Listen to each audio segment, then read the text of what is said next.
আসসালামু আলাইকুম। আপনারা সবাই জানেন যে এই মুহূর্তে বাংলাদেশে যে পরিস্থিতি চলছে, আমরা আছি ঢাকা বিশ্ববিদ্যালয়ের শহীদ সার্জেন্ট জহুরুল হক হলে। শিক্ষার্থীরা এতক্ষণ যাবৎ তল্লাশি চালিয়ে বিভিন্ন সন্ত্রাসী সংগঠনের বিভিন্ন নেতাকর্মীদের রুম থেকে বিভিন্ন রকম দেশীয় অস্ত্র, আগ্নেয়াস্ত্র পেয়েছে, উদ্ধার করেছে এবং এগুলো আমরা এখন আমাদের যারা বিশ্ববিদ্যালয় প্রশাসন তাদের কাছে তুলে দিব।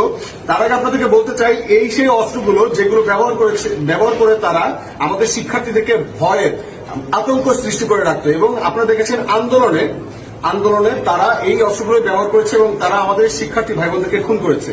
তো আমরা এখানে যারা শিক্ষার্থীরা আছি তারা সবাই এই জায়গায় আমরা একমত হয়েছি, আজকে থেকে ঢাকা বিশ্ববিদ্যালয়ে কোন সন্ত্রাসী সংগঠনের লোকজন এই হলে বা ঢাকা বিশ্ববিদ্যালয়ের এরিয়ার মধ্যে প্রবেশ করতে পারবে না।